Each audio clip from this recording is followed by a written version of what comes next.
আসসালামু আলাইকুম, hello everyone, কেমন আছেন সবাই? আজকে নতুন আরেকটি ব্লগে সবাইকে ওয়েলকাম। দিনটি ছিল শনিবার, উইকেন্ড মানেই ঘোরাঘুরি। আজকে গিয়েছিলাম এক ভাবির বাসায়, সবার সাথে আজকে সুন্দর একটি বিকেল কাটালাম। আজকে সেটি নিয়ে ছোটখাটো ব্লগ চলুন শুরু করি। আমরা গিয়েছিলাম এক ভাবির বাসায়। ভাবি কাসেলে এসেছে প্রায় 1 বছর ধরে। ওনারা জার্মানিতে অনেক দিন ধরে থাকে, কিন্তু কাসেলে খুব বেশি দিন না, এটা তাদের নিজেরই বাড়ি। আমরা গিয়েছিলাম, খুবই ভালো মানুষ তারা। তো ভাবির একটা ছোট্ট বেবি হয়েছে, 2 মাস বয়স। তো আমরা ভেবেছিলাম আমরা আসবো দেখতে, কিন্তু আসি করে আর আসা হচ্ছিল না। এর মধ্যে ভাবি আমাদের ইনভাইট করেছে, আমরাও বেবিকে দেখতে আসতে চাচ্ছিলাম, কিন্তু টাইম ওইভাবে ম্যানেজ করতে পারছিলাম না। ভাবলাম গিয়ে এই সুযোগে দেখে আসি। ছোট 2 বাচ্চা নিয়ে ভাবি অনেক কিছু করেছে, অনেক মজার মজার খাবার রান্না করেছে। তো বিকাল বেলা আমরা ভাবির গার্ডেনে এসে বসেছিলাম। খুবই সুন্দর গার্ডেনটা, আর ভাইয়া অনেক যত্ন করে এই গার্ডেনটা। গার্ডেনে আমরা সবাই মিলে অনেকক্ষণ আড্ডা দিলাম। এখন তো মেইন টপিক হলো ওয়ার্ল্ড কাপ, তো এটা নিয়ে অনেকক্ষণ কথা চলছিল।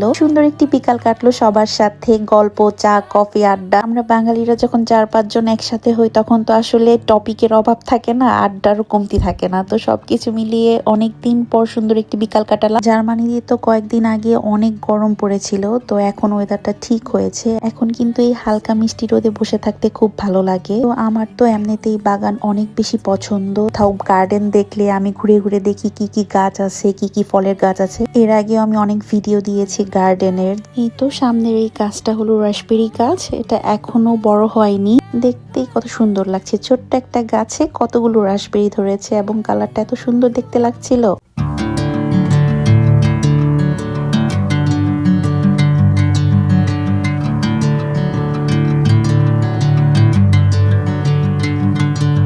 এই গাছটা কি চিনতে পেরেছেন? এটা কিন্তু 3 ফল গাছ।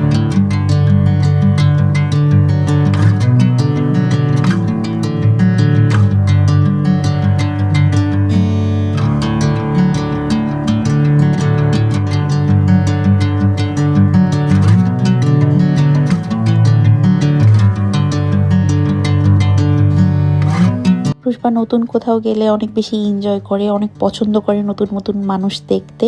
তো কিন্তু বেশ ভালোই মজা করছিল, একাই খেলছিল গার্ডেনে। খেলে তো ও সব জামা কাপড় ভিজিয়ে ফেলেছিল। এরপর আমি চেঞ্জ করে দেই, কারণ গার্ডেনে পানি ছিল, আমিও ছেড়ে দিয়েছিলাম। তো রেস্ট্রিকশনের মধ্যে তো আসলে বাচ্চাদের বড় করা যায় না, মাঝে মধ্যে ওদেরও ছেড়ে দিতে হয়, নয়তো বাচ্চারা অনেক বেশি ক্র্যাঙ্কি হয়ে যায়। আমি ট্রাই করি মাঝে মধ্যে যে ওকে ওর মতো করে একটু ছেড়ে দেই, ও ওর মতো করে খেলো। কোনো জিনিস নষ্ট করলেও আমি কোনো কিছু বলি না, মাঝে মধ্যে খেয়াল রাখি যে এমন কোনো জিনিস যাতে নষ্ট না করে, বা এমন কোনো জিনিস যাতে ভেঙে না ফেলে ও ব্যথা পায়। তো এই জিনিসটা সবসময় মাথায় রাখি। চলুন এখন ভাবির বাসার সামনের দিকের বাগানটা একটু ঘুরে আসি। পাশেই ছিল বড় একটা আপেল গাছ, আর এই আপেল গাছের নিচে অনেকগুলো শাকের বীজ ফেলে রেখেছে, অনেক টাইপের শাক ছিল এখানে। এটা হলো ভাবির বাসার সামনের বাগানটা, অনেক সুন্দর করে গুছিয়ে রেখেছে।